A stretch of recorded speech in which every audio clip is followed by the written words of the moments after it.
because my husband had come in early in the morning. He had taken a rest and I needed him to, he was still dressing up.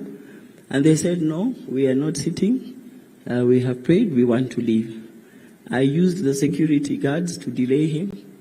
Thank you, Mahanu, who was head of our security. He ensured they tried to delay, and the next thing there was a procession to Bomas, and with this gentleman in the middle of that procession. That's how he got to Bomas. The rest you know and you saw. For me, that was divine intervention. Because he came home and he said, I saw somebody point a gun at me. And I think it was the security that pushed him down, and then they took him out. I tried to ring him when the fracas was taking place. Even before the fracas, we tried to reach him. We couldn't reach him because Rachel's friends were telling her, your father is being compromised. We hear he's delaying announcing the results.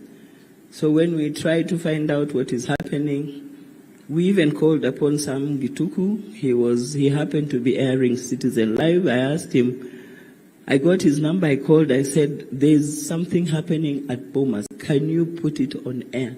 And he said, I don't see anything happen. In less than a minute, he says, oh my God, I now can see what's happening. He says the only thing he could do for us was to refer us to some human rights institution, because there's nothing more he could do. But we thank him for whatever little that he did. So there was the fracas. I called in. I tried to reach him. I couldn't reach him. Eventually, I got the aide to take the phone to anybody who was around him.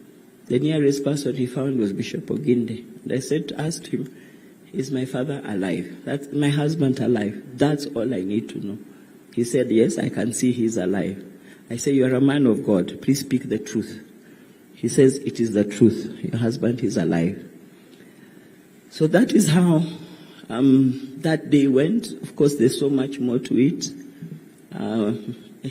If you're interested, you'll have to look for me at another time. But I don't think it's a discussion we really want to engage in, because it was very rough for us as a family. Jonathan and Emmanuel were not in Nairobi, yet people kept on coming in and telling the aides, the brother is here, he wants to come in. But we thank the security that we had on that day. So this handsome gentleman of mine, I will not go into the story. You were told about the first surgery. When that first surgery, the first diagnosis took place, there was discussion to have the surgery done in Nairobi. It was the doctors in Nairobi who had recommended that he could go to Germany. And they are the ones even who arranged for us, because they said, much as it can be done in Kenya, the problem is the equipment we have. The one in Germany is much better.